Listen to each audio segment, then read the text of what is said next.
अस्सलाम वालेकुम, मैं हूँ शाज़ेब खानज़ादा। 16 दिन बाद मुल्क में आम इंतख़ाबात होने जा रहे हैं। वक्त बहुत कम रह गया है और अब मुल्क की तमाम सियासी जमातें मुतहर्रिक हो गई हैं। जलसे जुलूस हो रहे हैं। मुल्क के सबसे बड़े शहर कराची में भी बड़ी सियासी जमातें मुतहर्रिक हैं और बड़े बड़े दावे कर रही हैं। कराची के इंतखाबी नताइज इस लिहाज से भी अहम है क्योंकि यहाँ की 22 नशिस्तें वफाक में हुकूमत साजी में अहम किरदार अदा कर सकती हैं, जैसा कि माजी में होता रहा है। 2018 में इमरान खान के वज़ीर-ए-आज़म बनने में भी कराची की नशिस्तों ने अहम किरदार अदा किया था, बल्कि PTI की अपनी नशिस्तों के साथ साथ इमरान खान को MQM की नशिस्तों की भी ज़रूरत पड़ी थी। और जब 2022 में MQM ने इमरान खान का साथ छोड़ दिया तो वो वज़ीर-ए-आज़म नहीं रहे। मगर 2018 के मुकाबले में इस बार सूरत हाल मुख्तलिफ है।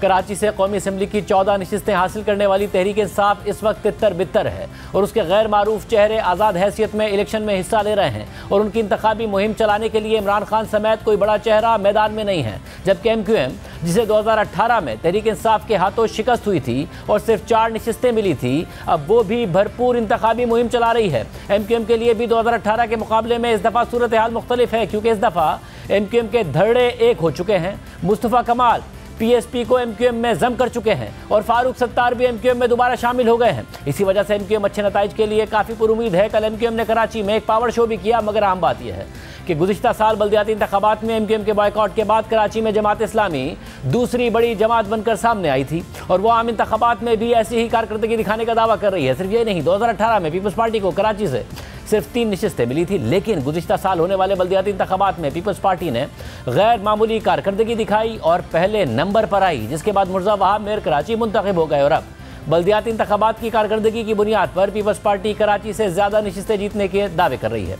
मगर हैरानकुन बात यह है कि कराची में नून लीग की तवज्जो नज़र नहीं आ रही है। नून लीग का कोई भी मरकज़ी रहनुमा कराची से इलेक्शन नहीं लड़ा है और नून लीग की तरफ से कराची की 22 में से 19 नशिस्तों पर गैर मारूफ चेहरों को टिकट जारी किए गए हैं और 3 नशिस्तों पर कोई उम्मीदवार ही नहीं है। बहरहाल 2018 से आज के हालात बहुत मुख्तलिफ हैं। इंतखाबी मुहिम जारी है, लेकिन शहर की बड़ी सियासी जमातें एक दूसरे पर सियासी मुहिम से रोकने के इल्ज़ामात लगा रही हैं, एक दूसरे पर मुकदमात दर्ज कर रही हैं। पीपल्स पार्टी और PTI MQM पर दफातर पर हमले करने और कारकुनान को हिरासा करने के इल्ज़ामात लगा रही हैं और यही इल्ज़ामात MQM पीपल्स पार्टी पर आयद कर रही है और अपने कारकुनों के अगवा के दावे कर रही है। पीपल्स पार्टी ने गुज़िश्ता रोज़ इल्ज़ाम आयद किया कि नॉर्थ नाजिबाबाद में उनके दफ्तर पर MQM के कारकुनान ने हमला किया है और फिर बाकायदा MQM के कारकुनान पर इस हवाले से FIR भी काटी गई। और पीपल्स पार्टी के रहनुमा सईद गनी ने बाद में प्रेस कॉन्फ्रेंस करते हुए दावा किया था कि MQM खत्म हो चुकी है और ये जमात अब PSP के माफिया के कब्जे में है। मुस्तफ़ा कमाल ने MQM के ताबूत में आखिरी कील ठोक दी है। MQM ख़त्म हो चुकी है। MQM पाकिस्तान जो है वो PSP माफिया के कब्जे में है, उसके नरगे में है, उनके कंट्रोल में है। और इनके जो बेचारे कन्वीनर हैं डॉक्टर खालिद मकबूल सिद्दीकी साहब, वो एक बेबस कन्वीनर हैं। उनके बस में कोई नहीं है। कंट्रोल जो है वो कुछ और PSP के लोग उस पूरी जमात को करते हैं। अल्ताफ़ हुसैन साहब जो है वो जब उनसे वो अलग हुए, कुछ ना कुछ लोग MQM पाकिस्तान के साथ ज़रूर थे कराची में। लेकिन मुस्तफ़ा कमाल के आने के बाद वो जो थोड़ा बहुत वोट भी था ना, मेरे हिसाब से उनका फारिग हो गया। मुस्तफ़ा कमाल ने MQM के ताबूत में आखिरी कील आके ठोक दी। अब जो MQM है आप उसको PSP जो है वो तस्वुर करें और 2018 के इलेक्शन में जो PSP का नतीजा था, इस वक्त MQM उससे 1% भी ऊपर नहीं है। जबकि इससे पहले कराची के हल्का NA 248 से PTI से वाबस्ता उम्मीदवार अरसलान खालिद के दफ्तर पर हमले की तफसीलात सामने आई और PTI ने इसका इल्ज़ाम भी MQM पर आयद किया। और PTI के सेक्रेटरी जनरल उमर अयूब ने बयान जारी करते हुए इस हमले की मजम्मत की थी और दावा किया था कि शहर के लोगों को देने के लिए MQM के पास सिवाय तशद्दुद के कुछ नहीं है। और फिर कल MQM के सीनियर डिप्टी कन्वीनर मुस्तफ़ा कमाल ने जलसे से खिताब करते हुए कहा कि हमारे लोगों पर FIR काटी गई है, लेकिन जलसा ख़त्म होने से पहले हमारी भी FIR ना काटी गई तो जलसे से सीधा नॉर्थ नाजिमाबाद जाएंगे। साथ ही उन्होंने पीपल्स पार्टी को इलेक्शन में किसी भी मुमकिन धांधली से मुताल्लिक़ खबरदार भी किया। नॉर्थ नाजिमाबाद में हमारे लोगों की FIR कटी है। अभी अगर ये जलसा खत्म होने से पहले हमारी भी FIR नहीं कटी तो सीधे रैली लेकर इस जलसे से नॉर्थ नाजिमाबाद जाएंगे। हमारे साथियों पे हमला किया और हमारी FIR काट रहे। ये तुमने 22 अरब रुपए पीपल्स पार्टी के इन्वेस्टमेंट को आज दफन कर दिया। सारे आरोप सिंध से लाके जो लगाए, सुन लो, ये मजमा तुम्हारे घर में घुस जाएगा अगर इलेक्शन में एक वोट भी आगे पीछे किया। ये कराची ने आज 21 जनवरी को बता दिया है, 8 फरवरी को इंसान के बच्चे बन के RODRO रखना, वरना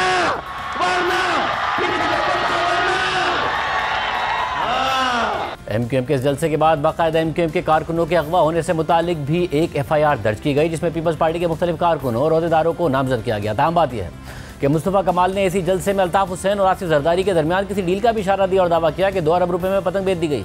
ये 15 सालों की हुक्मरानी के बाद इनको यही आसरा है कि लंदन से कोई बॉयकॉट की आवाज लगाएगा तो कराची का मुहाजिर वोट नहीं डालेगा तो पीपल्स पार्टी जीत जाएगी। 2 अरब में पतंग बेच दी है। 2 अरब में 2 इतलात हैं कि 2 अरब लेके ये डॉक्टर आसिम से जरदारी साहब के अकाउंट से 2 अरब रुपए लेके इतलात हैं, इत्याद मुबैना तौर पर इतलात हैं कि 2 अरब लेकर पतंग बेच दी है कि मैं आवाज लगाऊंगा कि बॉयकॉट तो लोग नहीं निकलेंगे, पीपल्स पार्टी को फायदा हो जाएगा। पीपल्स पार्टी को ये पतंग 2 अरब रुपए में बेच दी है। तो बात करने के लिए एमक्यूएम के रहनुमा मुस्तफ़ा कमाल साहब हमारे साथ मौजूद है। मुस्तफ़ा कमाल साहब, बहुत शुक्रिया हमें शो में ज्वाइन करने के लिए। ज़ाहिर है कल आपने अग्रेसिव तकरीर की, मगर आप पर इल्ज़ाम लग रहा है कि आपके आने से पार्टी चार्ज ज़रूर हुई है, मगर जो वायलेंस का आंसर है उसका इल्ज़ाम भी आप पर ही लग रहा है कि अपने कारकुनों को चार्ज करने के लिए, वोटर सपोर्टर को चार्ज करने के लिए दूसरों को कैंपेन नहीं करने दे रहे हैं। पीटीआई, पीपल्स पार्टी दोनों इल्ज़ाम लगा रही हैं हम लोग। 5 साथी शहीद कर चुके हैं अब तक 2 महीने के अंदर। NA 243 में दिन दहाड़े वीडियोस मौजूद हैं। हमारे 3 साथियों को हमारे इलेक्शन ऑफिस के बाहर NA 243 में जो पीपल्स पार्टी के ओहदेदारों ने शहीद कर दिया। मंगोपीर में दिन दहाड़े लड़के पकड़े गए पीपल्स पार्टी के, हमारे साथी को शहीद किया गया। सुरजानी में हमारे साथी, हमने तो अभी इसका रिटर्न दिया ही नहीं है और हम देना नहीं चाहते। हम लॉ एनफोर्समेंट एजेंसी, कानून नाफिज करने वाले इदारों को दरख्वास्त करते हैं, गुजारिश करते हैं और हमने इनके लोग पकड़वाए हैं, लोग पकड़े गए, रेड हैंडेड पकड़े गए, हथियारों के साथ पकड़े गए। ये जो इल्जाम लगा रहे हैं, ये इल्जाम मेरे लिए सर्टिफिकेट है।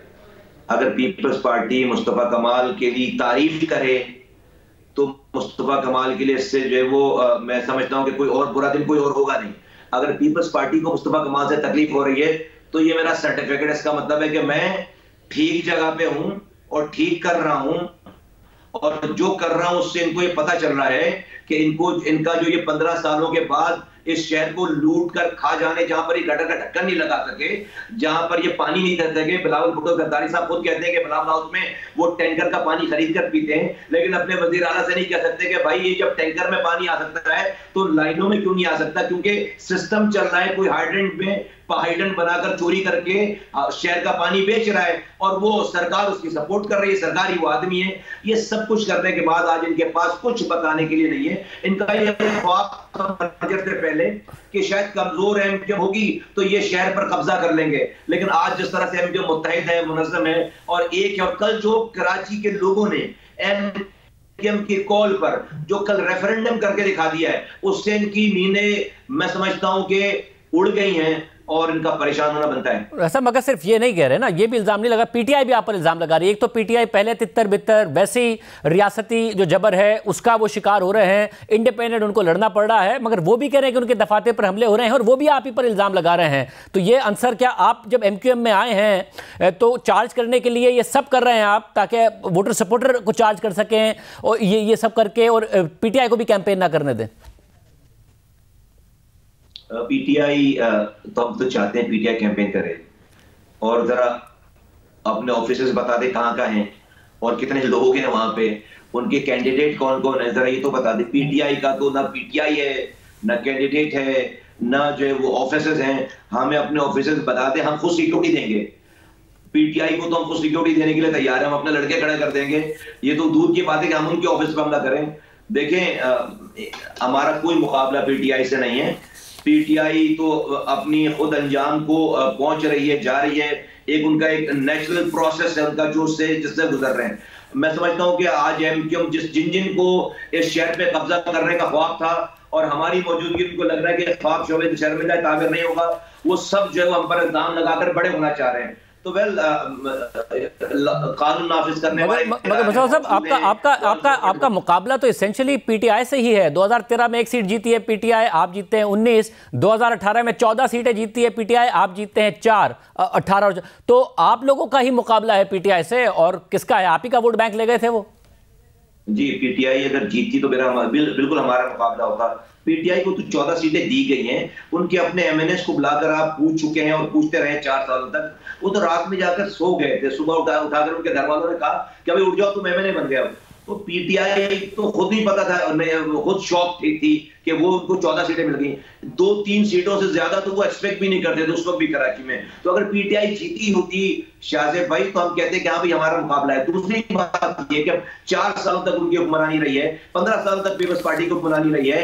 आज वो अपने कामों पर यहाँ पर कैंपेन नहीं चला सकते। भाई पीटीआई बोले ना कि 4 साल वजारत उस्मा के दौर में उन्होंने शहर को क्या कुछ दिया, एक कतरा नया पानी 15 सालों में नहीं आया है। जब से पीपल्स पार्टी और पीटीआई की हुकूमत रही है, एक कतरा पानी नहीं आया, बल्कि जो पानी मैं छोड़कर गया था लाइनों में, उस पानी को भी चोरी करके हमें हमारा ही पानी बेचते हैं। आज दुनिया चांद पर जा रही है और इस शहर का बच्चा जो है वो गटर में गिरकर मरता है। ये पीपल्स पार्टी, ये पीटीआई गटर का ढक्कन भी नहीं लगा सकी। ये पंजाब में खड़े होकर बोल सकते हैं बिलावल भुट्टो सरदारी साहब कि वो लाहौर को कराची जैसा बना देंगे? नहीं बोल सकते, क्योंकि अगर कराची जैसा बना दिया लाहौर को तो वहां पर बच्चे गटर में गिरकर मरेंगे।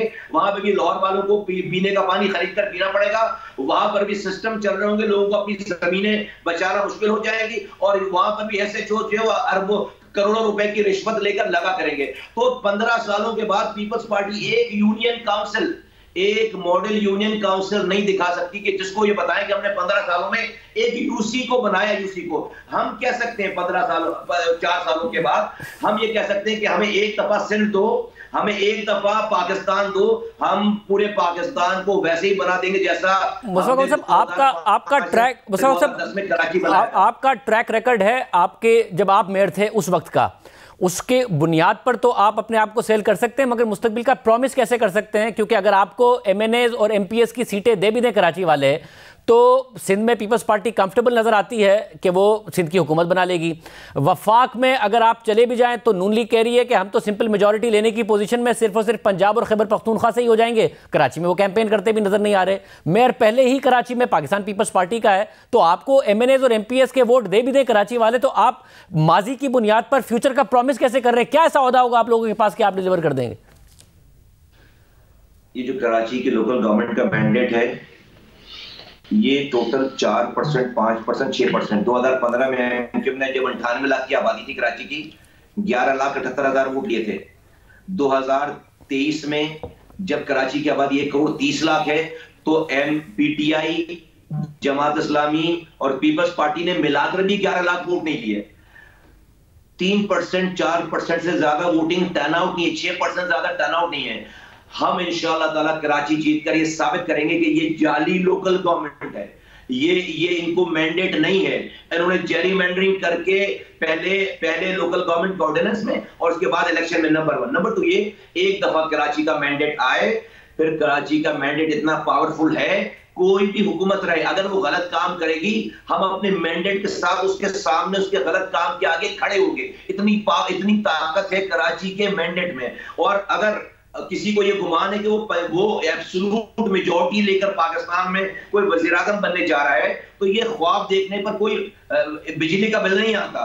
ख्वाब देखना जायज है, लेकिन हकीकत में ऐसा होने जा नहीं रहा। जो लोग आज हमारे खिलाफ गले फाड़ कर बयान दे रहे हैं, आप लिख लीजिए शाहजेब साहब, ये हमारे दरवाजों पे वोटों की भीख मांगने आएंगे। ये बदकिस्मत है पीपल्स पार्टी कि हम कराची में सिंध की पार्टी होते हुए हमें जाकर पंजाब बेस एक जमात से हमें जो है बात करना पड़ रही है, पीएमएलएन से बात करना पड़ी, जिनके असर रसूख पंजाब में ज्यादा है। ये आज बिलावल भुट्टो एक सीट के लिए पूरे पाकिस्तान में घूम रहे हैं। हमारे पास इंशाअल्लाह ताला डबल फिगर्स में सीटें आएंगी यहाँ से, लेकिन वो बिलावल भुट्टो को नहीं मिलेंगी। अगर उनको वज़ीर-ए-आज़म जिसने जो उन्होंने 15 सालों में कर दिया है और जो उनके लोकल लोग उनके कर रहे हैं, उन्होंने दुश्मनियां कर ली है, कराची पे कब्जा करने की कोशिश कर ली है, ये कब्जा हमने मुस्तरद कर दिया है। तो बिलावल भुट्टो को एमक्यूएम के बगैर अगर आप वज़ीर-ए-आज़म बना सकते हैं तो फबिया बनाकर देखिए। ना इससे पहले भी बन सके लोग वज़ीर-ए-आज़म एमक्यूएम के बगैर, और ना आइंदा बनने जा रहे हैं, लेकिन उस वक्त तक इनके लिए बहुत देर हो चुकी होगी। वैसे अगर आपके साथ सपोर्ट से बने, चाहे बिलावल भुट्टो बने या नून लीग से कोई भी बने, और आपकी सपोर्ट से बन भी गया, तो आपकी सपोर्ट से पिछली हुकूमत इमरान खान की भी चली, उसके बाद शहबाज शरीफ की भी चली, तो आपकी सपोर्ट से कराची का माजी में कैसे भला हो गया जैसे जो इस दफा हो जाएगा? देखिए, अगर हमसे अच्छा कोई करने वाला होता तो हमें अपने कामों से खत्म कर देता, हमें जो वो हिस्ट्री बना देता, हमें माजी में धकेल देता 15 सालों तक। क्या आप मुझे 5 सालों के लिए सिंध दें? मैं देखता हूं पीपल्स पार्टी लाड़काना कैसे जीतती है, मैं देखता हूं पीपल्स पार्टी लियारी कैसे जीतती है। 5 साल, टोटल 5 साल, 15 सालों के बाद तो एमक्यूएम खत्म हो जाना चाहिए। पता ही चलता है कि आपने कुछ ऐसा नहीं किया अच्छा, हम तो पूरे होंगे, लेकिन आपने भी ऐसा अच्छा कुछ नहीं किया कि अच्छा करके आप हमें रिप्लेस कर दें। आप हमें रिप्लेस अच्छे कामों से नहीं कर सके। माने या ना माने, आखिरी लेगेसी काम करने की हमारी है। हम नहीं कर रहे हम सबसे अच्छे लोग हैं, लेकिन हम कह रहे हैं कि हम सबसे सारे बुरों में सबसे कम बुरे हैं, और हर दिन के गुजरने के साथ अपनी बुराइयों को, अपनी कोताहियों को कम और खत्म करते चले जा रहे हैं शादिब साहब, क्योंकि हमें लोगों को फेस करना है। आज की एमक्यूएम आपने देखा, अभी 6 महीने पहले हमने सेंसस के ऊपर इतनी बड़ी कामयाबी हासिल की कि 73 लाख लोग जो कि पीपल्स पार्टी ने डेट खत्म होने के बाद गुम कर दिए थे, लापता कर दिए थे, हमने इसी एमक्यूएम ने एक भी पत्थर मारे बगैर 73 लाख लोग बाजियाब कराए हैं। इंशाअल्लाह ताला हमारी कोई भी सीटें भी नसब, मगर आपने जलसे में अल्ताफ हुसैन साहब के बारे में भी कह दिया कि जी वो बॉयकॉट का कह रहे हैं, 2 अरब रुपए की कोई डील हो गई। अब सोशल मीडिया पर उड़ने वाली अफवाहों को पहले आपने खबर के तौर पर कहा, फिर कहा इतला है, फिर उसे मुबैना कह दिया। अब अल्ताफ हुसैन साहब ट्वीट्स कर रहे हैं और कह रहे हैं कि पीटीआई के कारकुनान से कहता हूं हमेशा इमरान खान के वफादार रहना। बॉयकॉट वो पहले भी कर चुके हैं, आपने उसे भी जरदारी साहब से जोड़ दिया और 2 अरब रुपए का इल्जाम लगा दिया। देखिए, पीपल्स पार्टी की तकारीर सुने, उनके पास अपने काम बताने के लिए, इलेक्शन जीतने के लिए कुछ भी नहीं है। वो ही कह रहे हैं कि हम इसलिए जीतेंगे कि जब लंदन से बॉयकॉट की कॉल आएगी तो यहां के लोग एमक्यूएम को, पाकिस्तान को वोट नहीं देंगे, और जब एमक्यूएम पाकिस्तान को वोट नहीं देंगे तो हम जीत जाएंगे। ये टोटल उनका मैनिफेस्टो है, ये टोटल मतलब है। मगर फिर 2 अरब रुपए का ऐसे ही मतलब फॉरवर्डेड मैसेजेस पे उन्होंने इल्जाम लगाया है कि 2 अरब रुपए की डील हो गई है। वो पहले भी बॉयकॉट कर चुके हैं वो।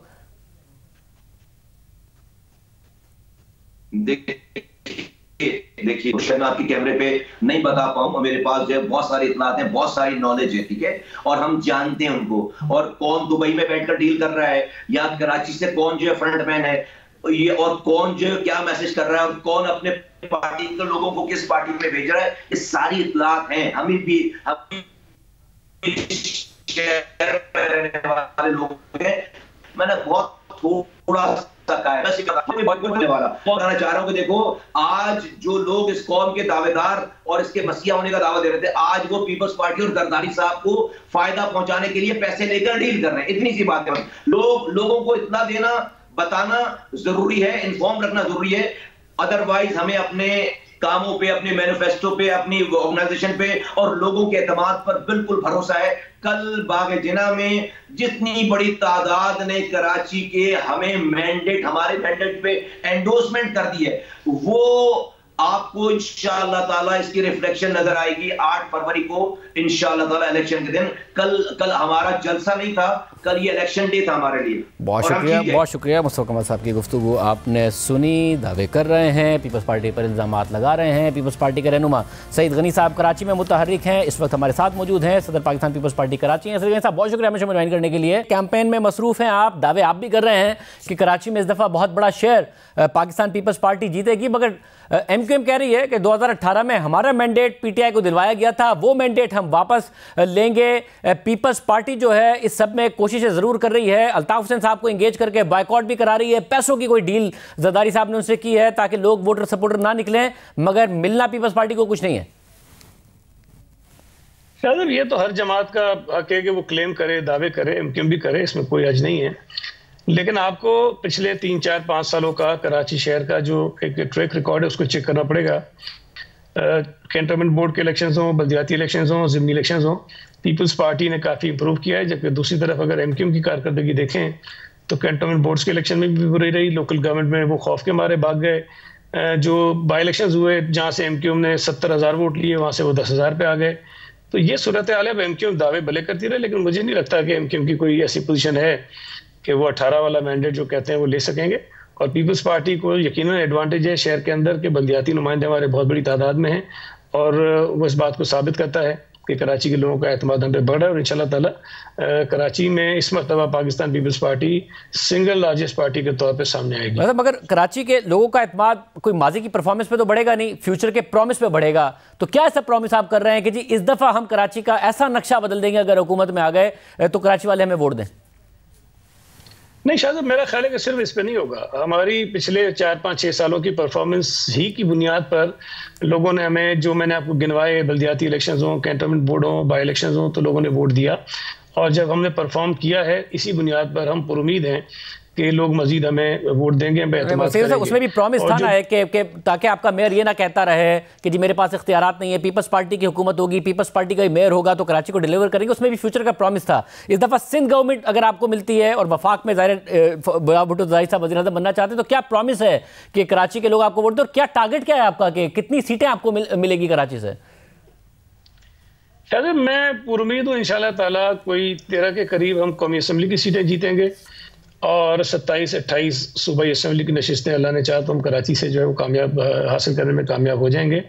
जहाँ तक प्रॉमिस की बात है तो कराची का इंफ्रास्ट्रक्चर जो है हमने काफ़ी पिछले कुछ सालों में बेहतर किया है और उसको हम इम्प्रूव करेंगे। कराची का जो पानी का मसला है यकीनन उसमें बहुत ताख़ीर हुई है लेकिन उसकी मुख्तलिफ वजूहात थी, वो इस दफ़ा उम्मीद है कि हम मुकम्मल करने में कामयाब हो जाएंगे।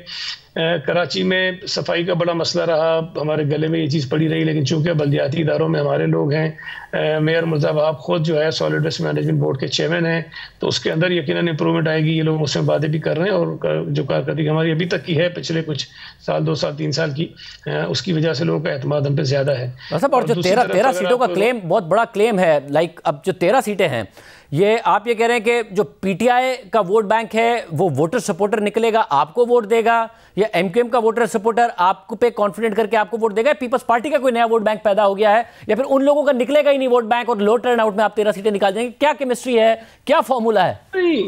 शाहजेब देखें, जब पाकिस्तान पीपल्स पार्टी ने शहर में ग्रो किया तो डेफिनेटली बहुत सारे ऐसे वोटर जो माजी में और जमातों को वोट देते थे उन्होंने पीपल्स पार्टी को वोट किया। और ये भी बात आपके इल्म में है कि तमाम ही जमातों के बहुत सारे अहम अफराद ने भी पाकिस्तान पीपल्स पार्टी में शमूलियत इख्तियार की है और आज भी रोज़ाना की बुनियाद पर लोकल लेवल पर बहुत सारे जो ग्राउंड वर्कर्स होते हैं, जो मेहनत करते हैं, जिनकी वजह से वोट पड़ता है, वो पीपल्स पार्टी में जो है वो शामिल हो रहे हैं। और दूसरी मैं समझता हूँ कि पीपल्स पार्टी की मजबूती की सबसे बड़ी अलामत ये है कि यहाँ जितने हमारे मुखालिफ हैं वो तमाम के तमाम इकट्ठे हो गए हैं और उन्हें यकीन है कि अगर हम अलग लड़ेंगे तो पीपल्स पार्टी को हरा नहीं सकेंगे। मेरे सामने भी एक उम्मीदवार था, अजीब मजाक है कि ऊपर एमएनए का कैंडिडेट भी है, एमक्यूएम का भी कैंडिडेट एमएनए पे है, नून का भी है, जमात इस्लामी का भी है, लेकिन नीचे किसी ने नहीं रखा और वो कोशिश कर रहे हैं कि पीपल्स पार्टी को मिल के हराएं। तो ये हमारी कामयाबी है, हमारी मजबूती है, जो इस बात को साबित करती है कि हमारे मुखालिफिन जो हैं अपने आप को कमज़ोर महसूस कर रहे हैं और पीपल्स पार्टी इंशाल्लाह ताला उसके बावजूद भी हम किसी जमात से एज अ पार्टी जो है वो ये बात नहीं कर रहे कि हमारे साथ इत्तेहाद कर लें, जबकि दूसरी तरफ एमक्यूएम को देखें तो तमाम जमातों के दरवाज़ों की ठोकरें खा रहे हैं कि हमारे साथ इत्तेहाद करें और हमारे साथ फिर इलेक्शन लड़ें। तो ये और फिर पीटीआई, क्या आप ये देख रहे हैं कि पीटीआई को अगर इंडिपेंडेंट्स लड़ रहे हैं, हालांकि कैंपेन वो भरपूर कर रहे हैं और उनका एतमाद है कि वो जीतेंगे, आपको क्या पीटीआई जिसने इतना ज़बरदस्त परफॉर्म किया था 2018 में 14 सीटें निकाली थी कराची से, उसके बगैर उनकी हुकूमत ना बन पाती, अगर ये सीटें ना जीती होती उन्होंने, मरकज़ में हुकूमत ना बन पाती, आपको क्या वो कोई सीटें जीती नज़र नहीं आ रही है जो 13 आप अपने लिए देख रहे हैं? देखिए शाहजेब, 18 की जो सिचुएशन थी ना उसको तो आप भी जानते हैं, मैं भी जानता हूं, तो मैं नहीं समझता कि वो एक्चुअल कराची की रिप्रेजेंटेशन थी। उसके अंदर बहुत सारे मसाइल थे, वो मैनिपुलेटेड रिजल्ट था, लेकिन पीटीआई का वोट बिल्कुल है। मैं ये बिल्कुल नहीं कहता कि वो सिफर पे खड़े हैं। 2013 में जो पीटीआई को वोट पड़ा वो उनका असल वोट था और 18 में जो पड़ा वो शायद उनका असल नहीं था, उसके अंदर बहुत सारी और फैक्टर शामिल थे। तो आज भी अगर 2024 में इंतखाबात होते हैं और पीटीआई को वो सहूलतें मुयसर नहीं है जो माजी में थी, तो पीटीआई का जो एक्चुअल वोट है उसको पड़ेगा और उस वोट की बुनियाद पर वो हल्कों से वोट तो उठाएंगे, लेकिन ये कहना है कि 14 सीटें जीत जाएंगे वो बिल्कुल भी किसी तौर पे मुमकिन नहीं है। हाँ, ये जरूर हो सकता है कि 2-3 सीटों के ऊपर जो है उनके लोग कोई आगे आ जाएं, बाकी माजी वाला 18 वाला रिजल्ट किसी सूरत मुमकिन नहीं होता। बहुत शुक्रिया सईद गनी साहब हमारे साथ मौजूद थे। हाफिज़ नईमुर रहमान साहब अमीर जमात इस्लामी कराची इस वक्त हमारे साथ मौजूद हैं, जिनकी जमात ने दूसरे नंबर पर आई थी बल्दियाती इंतखाबात में, वो भरपूर कैंपेन कर रहे हैं। हाफिज़ साहब बहुत शुक्रिया हमें ज्वाइन करने के लिए। ज़ाहिर है आपने बहुत मेहनत की है जमात इस्लामी को कराची में मोबिलाइज़ करने के लिए, मगर इस वक्त तहरीक इंसाफ तितर बितर है, उनके पास इंतखाबी निशान नहीं है, वो फिर भी कैंपेन करने की कोशिश कर रहे हैं। मगर MQM कह रही है जो 2018 में हुआ हम अपना खोया हुआ मैंडेट वापस लेंगे। पीपल्स पार्टी कह रही है कि नहीं जी, हम पहली दफ़ा ज़बरदस्त परफॉर्म करेंगे और 13 सीटें कराची से लेंगे। जमात इस्लामी क्या टारगेट कर रही? अच्छा देखें शादिब, मसला ये है कि दावे तो कोई कुछ भी कर सकता है, ग्राउंड रियलिटी क्या है वो सबको पेश नज़र रखना चाहिए। हमारे मुल्क में सियासत में एक बड़ा मसला पैदा हो गया है कि जिसकी जितनी सीटों की बात हो जाती है ना, वो बयान करना शुरू कर देता है, लेकिन फिर वो कम ज़्यादा भी होती रहती है। MQM ने 18 से शुरू की, फिर 14 पे आई, अभी 11 पे चल रही हैं और अभी कम होंगे, और हो सकता है कि आगे चलते चलते बल्दियात की तरह कहीं चले ही ना जाएं। बात यह है कि भाई ग्राउंड पे कौन खड़ा हुआ है।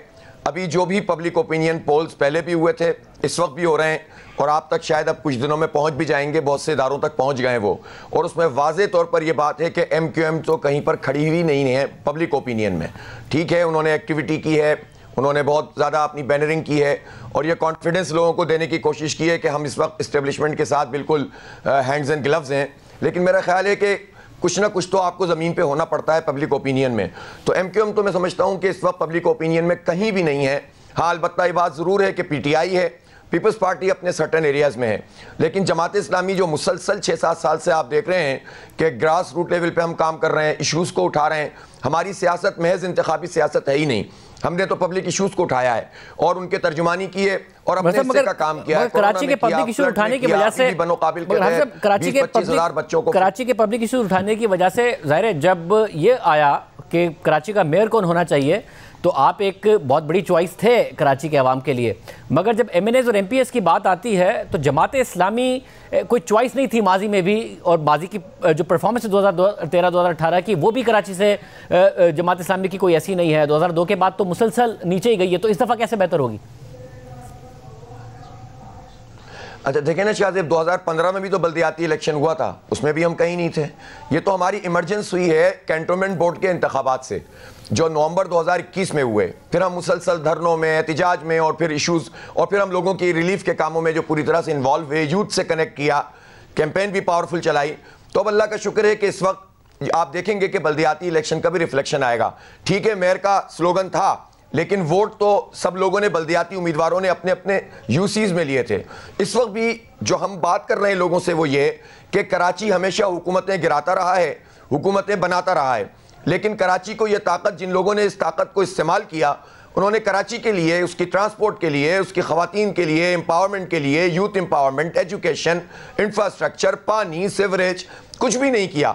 तो उसके नतीजे में ये मैंडेट हमारा चंद लोगों को फ़ायदा पहुँचाता रहा, और जो बहैसियत मजमूई कराची है उसको कुछ भी नहीं मिला। जमात इस्लामी के बारे में लोगों की ये वाज़ेह राय है कि ये बिकते नहीं हैं, झुकते नहीं हैं, और ये अपनी स्टैंड लेते हैं। तो जो पब्लिक ओपिनियन है, आपको याद होगा 1987 में जब बल्दियात में MQM जीती थी तो वाकई वो जीती थी और पूरा शहर में एक मोबिलाइजेशन थी। फिर 1988 में जब इलेक्शन हुए तो कौमी असम्बली में भी वो जीती। कराची का वोटर इतनी जल्दी राय बदलता नहीं है, और अब वो अपने सही ट्रैक पे भी आ गया है। कोई चॉइस ही नहीं है लोगों के पास। जो PTI का सपोर्टर और वोटर भी है वो भी अब बहुत ज्यादा परेशान है कि जब बल्ले का निशान लेकर लोग जो है बिक गए और 32 बंदे नहीं आए, या मैं नहीं कहता बिक गए, उनको नहीं आने दिया गया, और पूरे मुल्क में लोग तितर बितर हो गए, गवर्नर तक चले गए, विफाकी वजीर तक चले गए।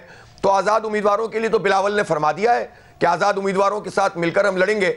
तो ऐसी कन्फ्यूजन है कि जितने भी सपोर्टर हैं, जब वो कराची को देखते हैं, अपने बच्चों को देखते हैं, अपनी फैसिलिटीज को देखते हैं, तो उनके पास एक ही चॉइस है और वो जमात इस्लामी है। और क्या और कितनी सीटें टारगेट कर रहे हैं हाफिज साहब? कैंपेन की स्ट्रेटेजी यही है। हाफिज साहब कितनी सीटें टारगेट कर रहे हैं आप? देखिए शाहजेब, मैंने ना बल्दियाती, हाँ देखें, बल्दियाती इंतखाब से पहले भी मैंने एक भी नंबर नहीं दिया था और ये कहा था कि हम शहर की सबसे बड़ी जमात बनकर सामने आएंगे, और इंशाअल्लाह जमात इस्लामी इस कौमी और सूबाई असम्बली में सबसे बड़ी जमात बनकर सामने आएगी। और हर सीट पर हम उसी तरह लड़ रहे हैं जिस तरह कोई मजबूत सीट होती है, इसलिए कि अगर हम तफरीक करेंगे तो हमारी कैंपेन नहीं बनेगी। हर सीट हमारी प्रायोरिटी की सीट है, चाहे सूबाई हो चाहे कौमी हो।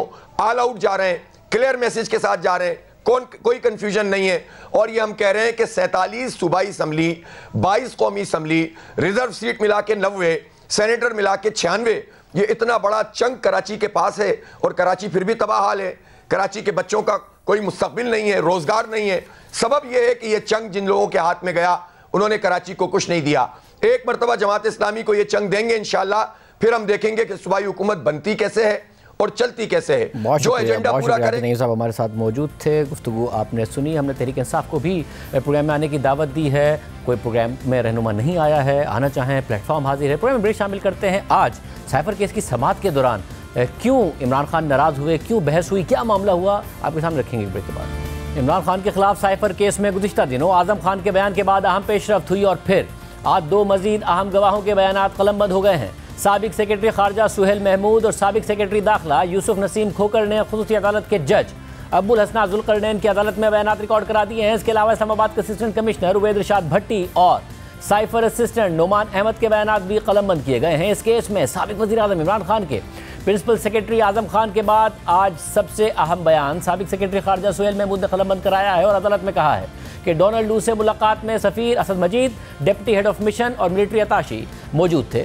साइफर टेलीग्राम जब वजारत खारजा को मिला तो इसको डीकोड करके एसपी सेक्शन में रखा, साइफर की कॉपी करके वज़ीर आज़म हाउस को भेजा था। मेरी रिटायरमेंट तक साइफर की कॉपी वज़ीर आज़म हाउस से वापस नहीं आई थी। समाअत के दौरान साबिक सेक्रेटरी खारजा के बयान रिकॉर्ड कराते वक्त प्रोसिक्यूशन की मुदाखलत पर साबिक वज़ीर खारजा शाह महमूद कुरैशी मुश्तइल हो गए और कहा कि साबिक वज़ीर आज़म इमरान खान और मुझे साबिक सेक्रेटरी खारजा पर मुकम्मल एतमाद है। प्रोसिक्यूटर रिजवान अब्बासी क्यों मुदाखलत कर रहे हैं? प्रोसिक्यूटर को कोई हक नहीं कि वो गवाह को डिक्टेट करें। साबिक सेक्रेटरी खारजा अपनी जॉब जानते हैं, वो ईमानदार आदमी हैं। सुहेल महमूद जो कहना चाह रहे हैं उनको कहने दिया जाए। शाह महमूद कुरैशी ने प्रोसिक्यूटर रिजवान अब्बासी को सुहेल महमूद के बयान में मुदाखलत से रोक दिया और कहा कि अगर प्रोसिक्यूटर बोले तो हम एतराज़ करेंगे। इस मौके पर इमरान खान ने कहा कि ये डोनाल्ड लू को बचाना चाहते हैं। डोनाल्ड लू हम सबका साहब है। शाह महमूद कुरैशी के शोर करने पर कमरा अदालत में बदमज़गी पैदा हो गई और फिर जज अब्बुल हसन जुल्करनैन ने कहा कि गवाह को बोलने दें, मैं यहाँ बैठा हुआ हूँ, इस तरह ना करें, यह रवैया ठीक नहीं है। इसके बाद अदालत ने आज 4 गवाहों के बयान रिकॉर्ड करके समाअत कल तक मुलतवी कर दी। इससे पहले 18 जनवरी को साबिक वज़ीर आज़म इमरान खान के प्रिंसिपल सेक्रेटरी आज़म खान ने इसी अदालत में बयान रिकॉर्ड कराते हुए कहा था कि साइफर देखकर इमरान खान पुरजोश हो गए थे और कहा था कि यह तहरीक अदम एतमाद की नाकामी या कामयाबी दोनों सूरतों में इस्तेमाल हो सकता है। इमरान खान ने इसे बैरूनी मुदाखलत करार दिया। वज़ीर आज़म इमरान खान ने साइफर की कॉपी अपने पास रखी और कहा कि गुम हो गई है। लेकिन इससे पहले आज़म खान भी एक बयान 19 जुलाई 2023 को FIA के सामने भी रिकॉर्ड करा चुके हैं। अहम बात यह भी है कि यह बयान रिकॉर्ड कराने से पहले 1 माह से ज़ायद अरसे तक आज़म खान लापता रहे थे और फिर अचानक उनका बयान सामने आ गया था जो उन्होंने ज़ाब्ता फौजदारी की दफ़ा 161 के तहत FIA को दिया था। इसके अलावा उसी दिन यानी 19 जुलाई 2023 को आज़म खान ने एक बयान ज़ाब्ता फौजदारी की दफ़ा 164 के तहत मजिस्ट्रेट के सामने भी रिकॉर्ड कराया था। लेकिन 18 जनवरी 2024 को जो बयान आज़म खान ने अदालत में दिया है उसमें यह कहा है कि दफ़ा 161 और 164 के जो बयानात मैंने पहले रिकॉर्ड कराए थे वो हल्फिया बयानात नहीं थे। लेकिन साबिक प्रिंसिपल सेक्रेटरी आज़म खान का बयान रिकॉर्ड करने वाले मजिस्ट्रेट उवैद इरशाद भट्टी ने आज अदालत में बयान दिया है कि मैं अगस्त 2023 में बतौर assistant commissioner industrial area Islamabad तैनात था। 18 अगस्त को आज़म खान तफ्तीशी अफसर के हमरा मेरे पास आए। आज़म खान ने इस्तदा की कि उनका बयान कलमबंद किया जाए। इंक्वायरी के तमाम लवाजमात पूरे करके कमरे से तमाम अफराद को बाहर निकाल दिया। कमरे में सिर्फ मैं और आज़म खान मौजूद थे। आज़म खान ने अपनी मर्जी से अपना बयान कलमबंद कराया। आज़म खान का बयान कलमबंद करने के बाद मैंने सर्टिफिकेट भी जारी किया। लेकिन आज़म खान के मौजूदा बयान हल्फी में अवाम के सामने साइफर लहराने और साजिश घड़ने जैसे संगीन इल्ज़ामात मौजूद नहीं हैं और इसी बिना पर यह कहा जा रहा है कि आज़म खान ने अपना बयान नरम कर लिया है जो इमरान खान के हक में जा सकता है। आज़म खान और सुहेल महमूद के अदालत में दिए गए हालिया बयानात का इस केस पर क्या असर पड़ेगा, इस पर भी बात करेंगे। लेकिन पहले आपको बताएं कि आज की समाअत में इमरान खान और सुप्रिंटेंडेंट अडियाला जेल के दरमियान तल्ख कलामी की खबरें सामने आई हैं और इमरान खान की बहन अलीमा खान ने कहा है कि सुप्रिंटेंडेंट अडियाला जेल ने इमरान खान से बदतमीजी की है। आज कोर्ट रूम में इमरान खान बात कर रहे थे मीडिया के साथ। यहाँ के सुप्रिंटेंडेंट ने उन्होंने आके उनके साथ बड़ी सख्त कलामी की और बदतमीजी भी की उनके साथ। हमने उनसे पूछा आपने खान साहब के साथ बदतमीजी क्यों की, तो उन्होंने कहा इसलिए क्योंकि उन्होंने मुझे तुम कह दिया था। हम नहीं, सिर्फ जेल के बाकी भी अमला यही कहते हैं कि इमरान खान ने आज तक कभी किसी से बदतमीजी नहीं की। आप सोचें कि अगर इमरान खान के साथ भी जुल्म बदतमीजी कर रहे हैं तो बाकी हमारी अवाम के साथ ये लोग क्या करते हैं। ये सारा मामला कैसे हुआ और आज की समाअत में मजीद क्या हुआ, बात करेंगे जियो न्यूज़ के नुमाइंदे शबीर डार से। शबीर डार, बहुत शुक्रिया। क्या मामला हुआ है, क्या तफसीलात हैं? जी शाहजेब, आज साइफर केस की समाअत के दौरान बानी PTI और शाह महमूद कुरैशी दोनों रहनुमा हमें बड़े मुश्तिल नज़र आए और समाअत के दौरान बड़ी तल्ख कलामी भी हुई और कमरा अदालत में बदमज़गी भी फैली। जब जो साबिक सेक्रेटरी खारजा है सुहेल महमूद, वो जब अपना बयान रिकॉर्ड करने आए रोस्टम पे, तो जो प्रोसिक्यूटर है FIA के रिजवान अब्बासी, उन्होंने गालिबन जो सुहेल महमूद है उनको कोई जुमला गाइड किया। उस पर शाह महमूद कुरैशी पहले मुश्तिल हुए और उन्होंने कहा, जज अबुल हसनात जुल्करनैन से कहा कि प्रोसिक्यूटर को रोकें, ये बीच में मुदाखलत क्यों कर रहे हैं और ये क्यों लुकमे दे रहे हैं सुहेल महमूद को। हमें सुहेल महमूद पर पूरा एतमाद है, वो एक अच्छे दयानतदार और ईमानदार आदमी है, लिहाजा प्रोसिक्यूटर को रोका जाए। जो रिजवान अब्बासी है उन्होंने शाह महमूद कुरैशी को कहा कि आप पॉइंट आउट करें कि मैंने कहाँ पर सुहेल महमूद को मिसगाइड किया है, जिस पर शाह महमूद कुरैशी मज़ीद मुश्तिल हुए और वो जज अबुल हसनात जुल्करनैन से दोबारा मुखातिब हुए और उन्होंने कहा कि आप प्रोसिक्यूटर को रोकें, अगर ये नहीं रुकते तो हम मुसलसल एतराज़ करते रहेंगे और ऑब्जेक्शन करते रहेंगे। जिसके बाद जज अबुल हसनात जुल्करनैन ने शाह महमूद कुरैशी से कहा कि आप तहम्मुल का मुजाहिरा करें, मैं यहाँ बैठा हूँ, गवाह को बयान रिकॉर्ड करने दें और उसके बाद आपने जो कहना है वो आप कहें। लेकिन शाह महमूद कुरैशी मुसलसल जो है एतराज़ करते रहे और बड़े तल्ख लहजे में उन्होंने जज अबुल हसनात जुल्करनैन से भी और प्रोसिक्यूटर रिजवान अब्बासी भी ये सारी बातें की। और इस दौरान बानी PTI ने भी एक जुमला कहा, उन्होंने कहा कि ये सब डोनाल्ड लू को बचाने के लिए किया जा रहा है, क्योंकि डोनाल्ड लू हम सब के साहब हैं और डोनाल्ड लू साहब को ये बचाने की कोशिश की जा रही है। उसके बाद तकरीबन 15-20 मिनट ये तल्ख जुमलों का तबादला होता रहा और कमरा अदालत में बड़ा शोर मच गया और बदमज़गी फैल गई।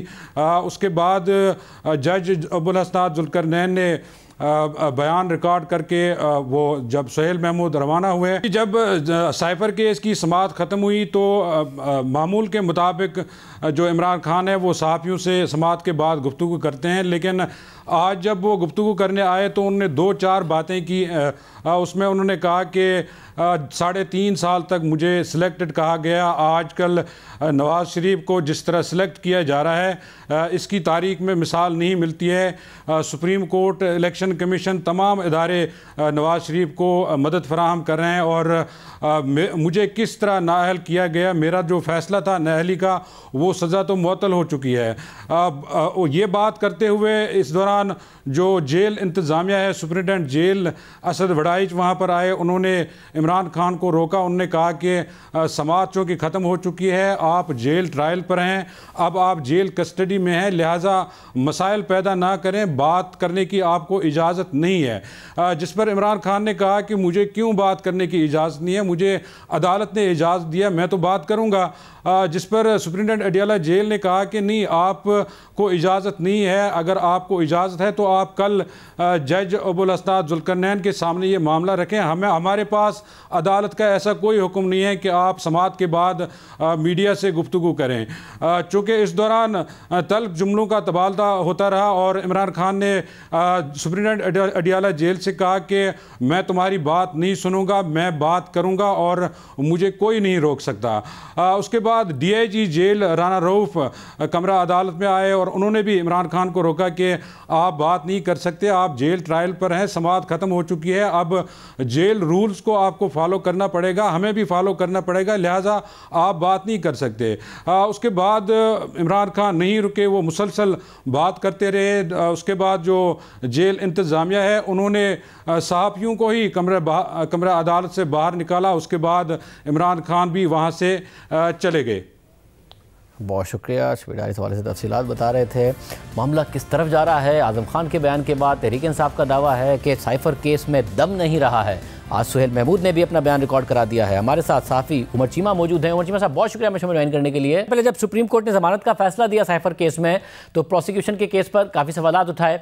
फिर आजम खान का बयान आता है तो ये खबर आई कि उन्होंने अपना बयान नर्म कर दिया है, जिसकी वजह से खुद प्रोसिक्यूशन को लग रहा है कि उनके केस में दम कम रह गया है। अब जो साबिक सेक्रेटरी खारजा सुहेल महमूद ने भी अपना बयान रिकॉर्ड कराया है। आपके ज़रा क्या कहते हैं, प्रोसिक्यूशन खुद ये समझ रही है कि हाँ जी केस अब बहुत कमज़ोर होता जा रहा है और जो इल्ज़ाम लगाए गए थे इमरान खान साहब पर या शामिद कुरैशी साहब पर वो शायद साबित ना हो सके? नहीं, मेरे ख्याल को प्रोसिक्यूशन वालों का मुझे नहीं आइडिया, लेकिन मेरे ख्याल मीडिया में ज़्यादा इस चीज़ का तासर ज़रूर है कि उनका एक केस कमज़ोर हो गया। हालांकि मेरा नहीं ख्याल कि केस कमज़ोर हुआ है। जो आज़म खान का बयान है उसमें दो चीज़ें थी। एक ये थी कि जिसमें जो उन्होंने फैक्ट्स बयान किए थे, दूसरा वो था जो उन्होंने राय दी थी। अब राय की अहमियत तो उसमें क्या होगी प्रोसिक्यूशन में कि अगर वो ये बात कहते हैं कि जो इमरान खान ने उधर जो 27 मार्च के जलसे में लहराया था वो साइफर था या कागज़ था, वो उसको कुछ भी कहें बल्कि ना भी कहें वो इररेलेवेंट है, क्योंकि उधर इमरान खान के हाथ में जो कागज़ पकड़ाया था वो आज़म खान ने नहीं पकड़ाया था। और जब ये जिरा होनी है, क्रॉस एग्जामिनेशन होना है, तो उधर ये बात भी पूछी जानी है कि अगर आप कहते हैं जी कि वो उनके हाथ में साइफर था तो उनका इमरान खान का वकील पूछेगा कि आपको कैसे पता है कि साइफर था। तो लिहाजा वो चीज़ इंपॉर्टेंट नहीं है। बेसिकली इमरान जो आज़म खान है उनको विटनेस बनाने का जो एक सबसे बड़ी वजह थी वो ये थी कि चूँकि साइफर जो है फ़ॉरेन ऑफिस से इमरान खान के पास बजरिया आज़म खान पहुंचा था, लेकिन वो वापस नहीं आया, क्योंकि जो भी साइफर जाता है वो वापस आता है और फिर इनका जो एक साइफर ब्यूरो है उसमें वो सारा उसको डिस्कार्ड कर देते हैं। अब यह है कि जब वो वापस नहीं आया तो उन्होंने आज़म खान को पूछा कि आपको दिया था, आपने किधर गया। उन्होंने आगे वो उसकी सारा वो चेन ऑफ कस्टडी का बयान किया कि मैंने इमरान खान को दिया था। इमरान खान जो है आगे उन्होंने मुझे वापस नहीं किया, उन्होंने कहा कि मेरे से गुम हो गया। असल जो चीज़ है रेलिवेंट वो तो ये थी कि या तो कि इस चीज़ से वो इनकारी हो कि मेरे पास साइफर नहीं आया था, या ये है कि इमरान खान को मैंने नहीं दिया था, या ये बात कि इमरान खान ने आगे वो गुम नहीं किया। ये बातें तो उन्होंने की हैं। बाकी जो उनके रेलिवेंट चीज़ थी वो ये थी कि 28 मार्च की 2022 में जो मीटिंग हुई उसमें उनका क्या किरदार था, उधर कैबिनेट में क्या बातें हुई और जो नेशनल सिक्योरिटी काउंसिल में क्या बातें हुई। और फिर ये देखें आज़म खान का बयान जो है वो उससे आगे पीछे भी नहीं हो सकते। उसकी वजह यह है कि उससे कई और बयान जुड़े हुए हैं कि जो 28 मार्च वाला है उसमें सुहेल अहमद जो हैं जो इनके वो फॉरेन सेक्रेटरी थे सुहेल महमूद, तो वो भी मौजूद थे। आज उन्होंने आकर भी दे दिया बयान। अगर आज़म खान उधर से किसी चीज़ से विड्रा करते हैं तो सुहेल महमूद ये बताएंगे जी कि मैं जब गया था तो आज़म खान उधर बैठे थे या फलाम बैठे थे, तो आज़म खान उससे आगे पीछे हो ही नहीं सकते। और जो कल और जो सबसे इम्पॉर्टेंट होने जा रहा है, और ये देखें जिस तरह वो कहते हैं कि जो असल में जिधर से ये सारा मामला शुरू हुआ असद मजीद साहब से कि उन्होंने साइफर लिखा, कल असद मजीद जो हैं वो अपना आकर बयान अपना रिकॉर्ड कराएंगे उधर। तो इसमें मुझे नहीं लगता, यानी कि मीडिया में तासर ज़रूर आया है, लेकिन मुझे इसमें कोई ऐसा अबहाम भी नज़र नहीं आता, कोई ऐसा प्रॉब्लम नज़र नहीं आता। ये आज़म खान की मर्ज़ी है कि राय अपनी वो जो रखते हैं उसमें तब्दीली करते हैं, क्या करते हैं। असल जो चीज़ है वो ये है कि फैक्ट्स, ठीक है, राय आज़म खान की अपनी होगी, फैक्ट्स उनके नहीं हैं। फैक्ट्स जो है यानी कि वो उन्होंने वो देने और वो उन्होंने बयान किए हैं। तो लिहाजा वो केस में मुझे इससे जो उनका बयान अभी रिकॉर्ड हुआ है उसमें मुझे नहीं लगता कि केस किसी लिहाज से कोई कमज़ोर हुआ है। बहुत शुक्रिया उमर चीमा साहब की गुफ्तगू आपने सुनी। आज के प्रोग्राम में तैयार दीजिए। अल्लाह हाफ़िज़।